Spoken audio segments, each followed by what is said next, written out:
Hi, it's Nikki here from Happy Hormones for Life, and today's guest is Katie Phillips. She is an empowerment coach and a love and dating mentor, and today we're going to be talking all things love. So Katie, welcome to the podcast, and I'd really just like to kick off by could you just explain to us why you ended up being a love and dating mentor? What is the work that you do, and how did you get here? Yeah, thanks for having me. I definitely never set out to be a love and dating mentor. Like I am pinching myself that that's actually even a thing for me, because, and this is why I now do it. You know, we teach what we need to learn, right? And I've become pretty evangelical around what I learned and what I was able to create for myself. I was already a transformational coach, but I've really niched it down to working with midlife single women, because I was a midlife single woman. I was 8 years single parenting, and I remember very well my 40th. And while I loved turning 40, and I made the most of that year, it was also, for me, it was like, yeah, you know what? It's probably not going to happen for me now. There was something about moving into my 40s where I decided it's not going to happen for me. And I know I'm not alone in that, because I've met so many women who have felt the same. And I had all sorts of belief systems running that, you know, once you reach midlife, you've missed the boat, all the good guys are taken. Who's going to want me with the package that I am? Who's going to want my child? I could go on and on and on. Or even the flip side, who's going to want someone as great as me? Maybe I'm intimidating. Maybe that's why I'm still single. Like, you know, like all the noise, the chat goes on. And, you know, and prior to those years of being single, they were beautiful years. I value and cherish them. And I actually look back on them really fondly, because that was a time where I really deeply came home to myself, which is actually part of the work that I'm now doing with my clients. I really came home to me, and it was a period of time where it was like this incubation where I really tapped into my value and my worth and got to know and love myself. It was really precious. Before I was single and I was in relationships and I was about to be married to my son's dad, my relationship history was peppered with some good ones, some good guys.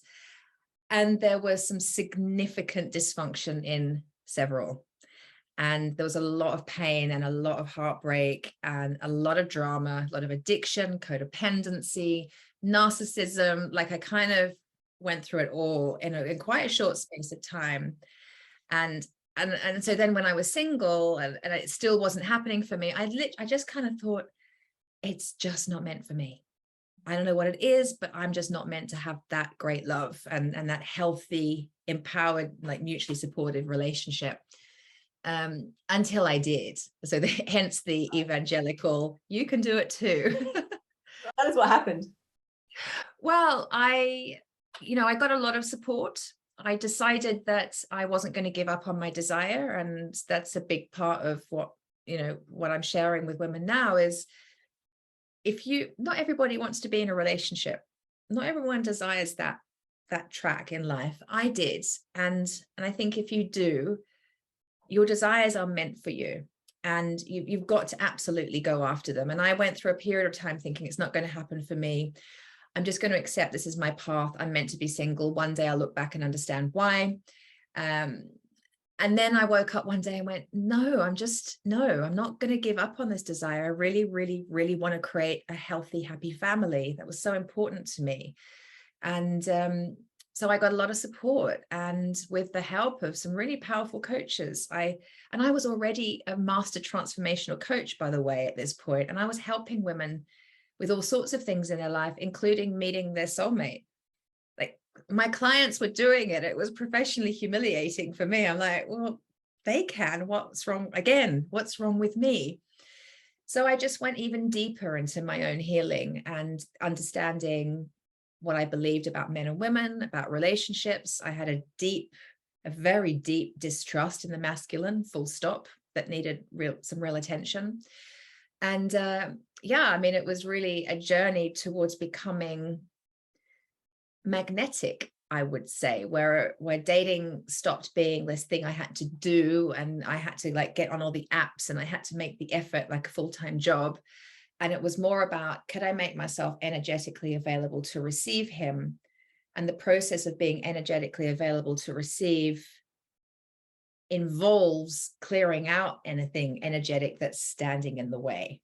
So those energetic blocks would be mindset pieces, emotional pieces that haven't been paid attention to and moved through, even physical stuff. So yeah, I went on that journey. I met James, which was just my personal mini miracle. And we have been married, well, we've been together 7 years now, is it? I've lost track. 6, 7, I don't know. But we're going strong, and it's all good, and we're about to move to America as a family. So, you know, we yeah, I do feel that I'm proof in the pudding that you can create what you want. And do you think you'd have met had you not done that work? You're saying no, I guess. I really don't. I don't see. I mean, look, would we have met? Maybe. Would I have been the woman I needed to be able to sustain a relationship of this level with this, like, that's this healthy? No. Right. No, because before I did my healing work, no, I was reactive. I was a victim. I was codependent. I was a caretaker. Yeah, like I didn't have the strong boundaries. I didn't have the strong self-worth to say, like, I'm not available for that behavior, or, you know, and I'm only available for this. Yeah. So what I'm hearing is that even for doing that work, it's not only helped you meet James, but it's also helped you sustain a lasting relationship, because you've done that inner work. And so people in relationships are going to benefit from this, as well as if you're looking for a relationship. Well, actually, it's a good point, because I do have many women in my community who come to my events and my, you know, whether they're free or paid programs or events. And if they're marketed to single women, I still have married women come and participate and get results, because none of what I teach and coach is about how to find your soulmate. It might appear like that. That might be the thing that grabs your attention. Yeah, I want to know how to meet my soulmate. But it's nothing about that. It's all about meeting yourself. And it's always going to be that journey home to self. It's always going to be that deep inner healing work. And I think that, you know, when we're single, it's the perfect time to do that preparation work. And if you're already in a relationship and you want that relationship to be better, or, you know, there's aspects and elements of it that could be better, the first place to focus is on you individually. You know, like, you can't keep pointing the finger. And I did plenty of this in my time, you know, pointing the finger. It's his fault. He's the lazy one, or he's the unreliable one, or he's the mean one, or, you know, no, I mean, the beauty of relationship, I believe, is that the person that you are with is always going to be a mirror to you, to where you're at, to where you're energetically at, to what you're actually available for. And yeah, I mean, if you're with a guy or a girl, it's not a gender thing, but if you're with a partner who is emotionally unavailable, step one is, well, how am I emotionally available to myself? Right. Am I even able to ask for their emotional availability? Do I believe I'm worthy of being seen and heard by them? Do I have the capacity to be available emotionally to them? Am I taking care of myself enough so that I do have the capacity to be there for them, rather than expecting it from them all the time? Like, it's always going to be a two-way street, and the person we're with is always a mirror to what's really going on within us. So we always have to start with us. So yeah, whether you're in a relationship or single, my work will assist. And yeah, of course. Yeah. The community that you've built is, I think it's called the School of Self-Love. Is that right? That's right. Yeah. Tell us a little bit about self-love and why we don't have enough of it, first of all, and then how do we build that self-love? What are the fundamentals for us? Yeah, it's such a good question. And you know, this has been, I mean, it remains foundational to everything that I'm about. The School of Self-Love was founded about 12 years ago, well and truly before I niched to working with single midlife women, because I think there's a real need for women. I have male clients as well. There's a real need for many people. There's a real desire to know and love yourself. Like, first and foremost, like, to know and love yourself. Like, for me to have that, to know myself, to love myself, that's so valuable. That to me is success. Like, that, to have that, whatever's going on in the world, whatever my relationship status, whatever how my career evolves, how my health evolves, how everything changes, if I don't know and love myself, all of these things will feel really difficult and can put me off kilter very quickly. So this foundational piece of knowing and loving yourself is that foundation.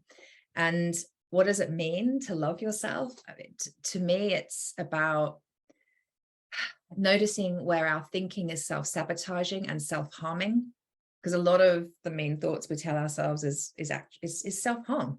It's a different form of that, don't we, as women? We do an awful lot of that, and as we get older, I think that gets worse, because we don't like what we see in the mirror. We change as we're getting older, and we feel like we're less valued. We feel a bit more invisible, and so those voices in our heads start reinforcing that, don't they? And so we're really horrible to ourselves in our heads, those voices. We wouldn't speak to anyone else like how we speak to ourselves, would we?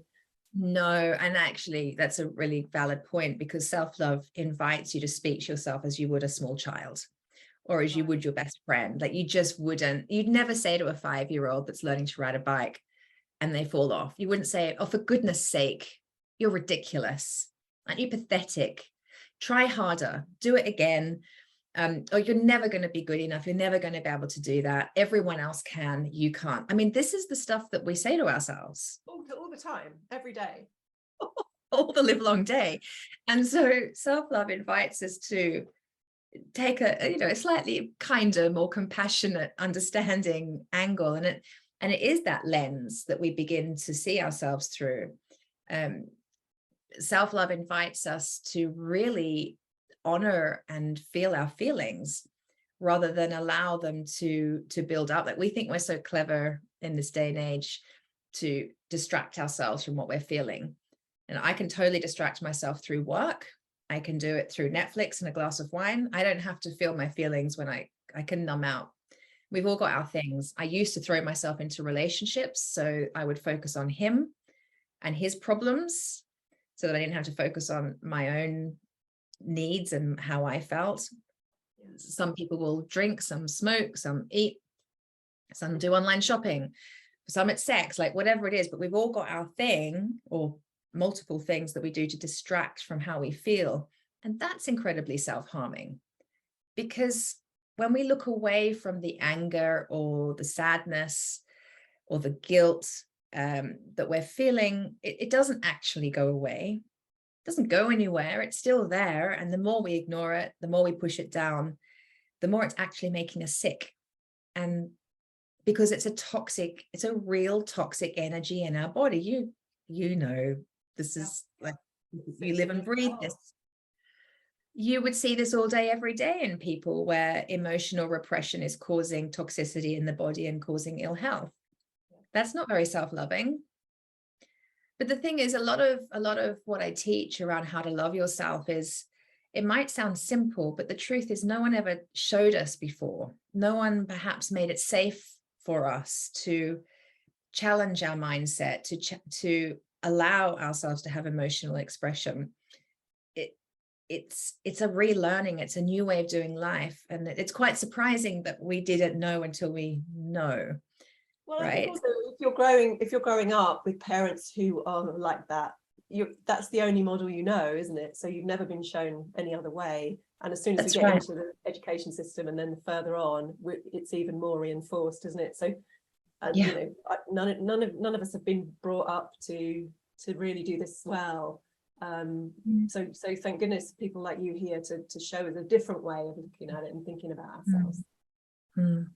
Yeah. So what else? We talked about some of the self-sabotaging. Are there any other things that we do that gets in the way of us either finding a soulmate or sustaining that relationship?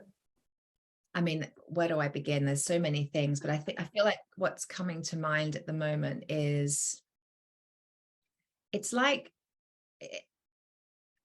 the word hope is coming to mind. I feel like we've lost hope at midlife. And I feel like this is a big piece that I'm helping my clients with. I run a 5-day challenge, and it's free. And one of the biggest things that happens in that 5-day experience is I see women's hope reignited. I see them sort of coming back to life, because there's an element of, it's very easy to give up, and it's easy to tell yourself, but I've got a great life, I don't need somebody.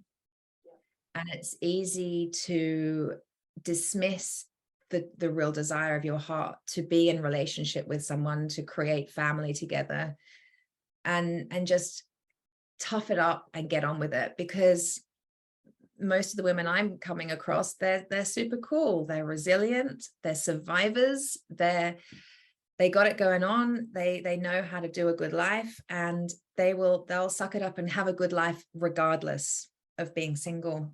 But they've lost the hope, and they're denying themselves that hope. And so I think it's really important to support a woman and just hold space for a woman to really tap into and connect with her true desires, and not cut off from them, and not go into her head and rationalize how everything's fine or whatever. Like, because most of us were sort of cut off here at the neck. We operate up here in our head, and we're not dropped down into our body and tapped into our soul and who we really are.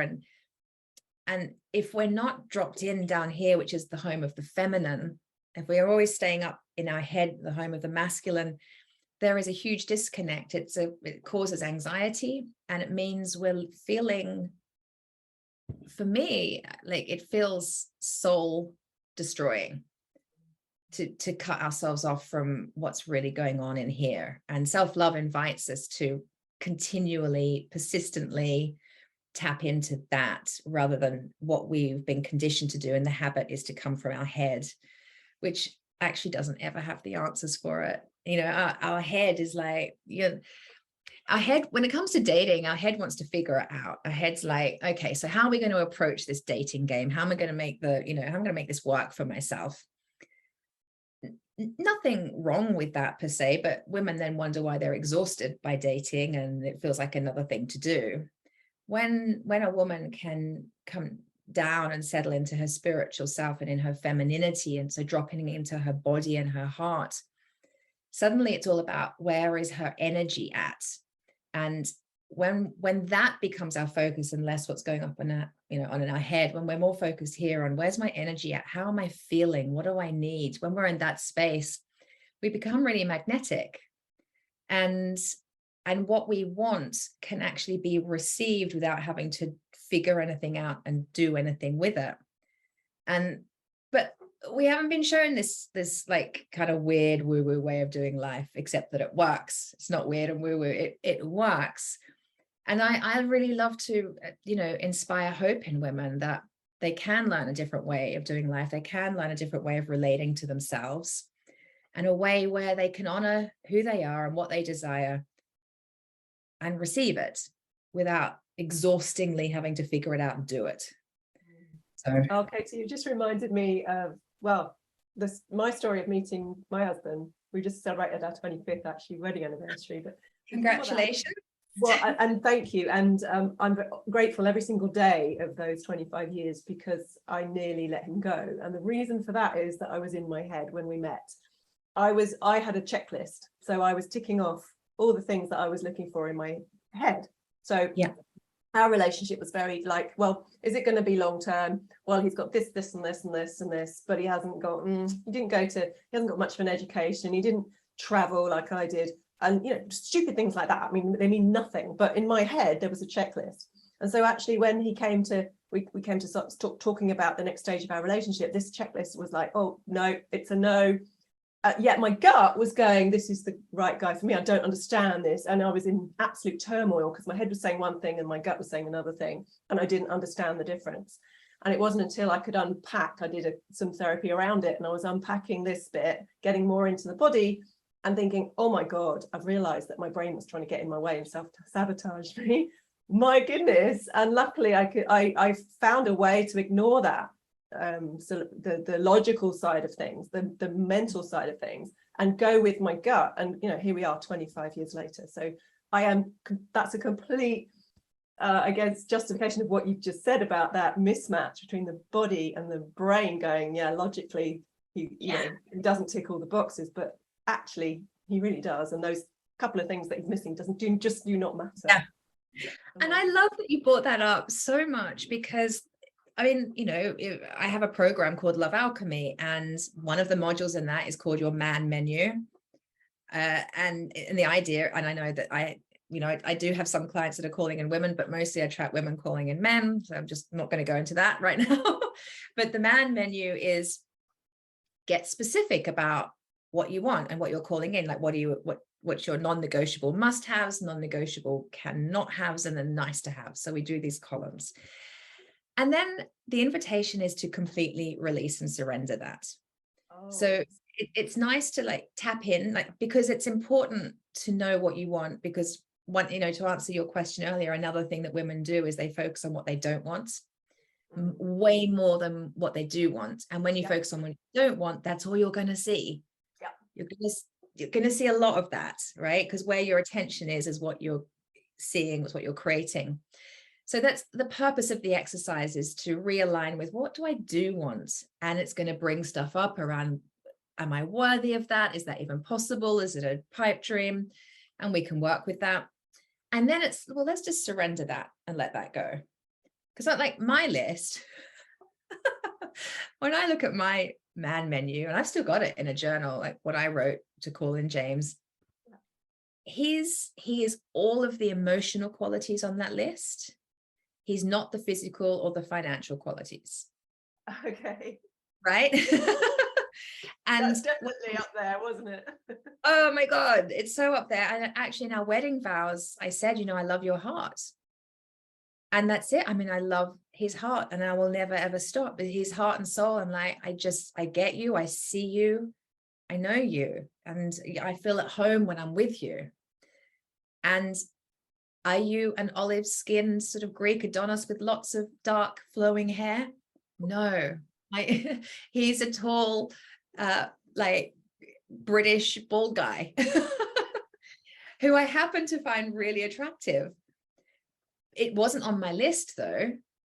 And, something else that was on my list was, we would live in different countries and we'd travel the world, and my son would get to go to school. And when I first, school in different countries, when I first met James, that was impossible. 2 months ago, that was impossible because his job doesn't allow us to travel. And 6 months ago, well, a lot of our family circumstances have shifted, and it was impossible that we could live internationally. I never gave up on the desire, but I also surrendered to how it was all going to play out. And we are moving as a family to America next year. Just before I came on this show with you, we just got our passports through. So it might not look to us in the moment like the perfection of the list. But if we trust our heart and we stay connected to our desire, how it evolves, how it happens for you, the magic of that is none of our business. We kind of just got to allow ourselves to receive it. And right there is the core message of all the work that I'm doing at the School of Self-Love. It's so important, your work. It really is. We all need more love in our life, whether it's for ourselves or loved ones. So thank you so much, Katie, for all that you're doing, and tell us a little bit about the 5-day challenge. I know there's one coming up. I know you run them a few times in the year, but there's definitely one coming up in a couple of weeks. Is that right? Yeah, we've got one. We have one starting on Halloween, actually, the 31st of October. So it will be the 7th time we've run the 5-day Meet Your Soulmate challenge. And I love saying that because I just with total certainty I can say it works. Like it's changing women's lives. We've had over 1,000 women go through it now. It's a phenomenal week. I get to coach and share and teach for an entire week for free, which is feels really, and it's a nice way of giving back. And on this challenge, we've got 6 ambassadors as well. So we're expecting actually quite a large number of women on this one. So I've got plenty of support, women who've worked with me previously. They're there to hold the space, to witness and see and hear everybody that's taking part. So it's a very safe container. It's all women. And yeah, we'll dive deep in those 5 days and really start shifting some of those energetic blocks that are standing in the way of you and love. And plenty of women in relationships do the challenge too. I would strongly recommend it, because if you're not looking for outside love or a partner, then that self-love element is so crucial to us as we go through our many physical hormone changes going into our later age. What a brilliant time to do this work. So thank you again, Katie. I'll be putting the link underneath this episode. And it was just lovely to see you, and good luck with the challenge, and good luck with your work, and keep doing this. It's amazing work. So thank you so much, Nikki. Thank you. Thanks for having me.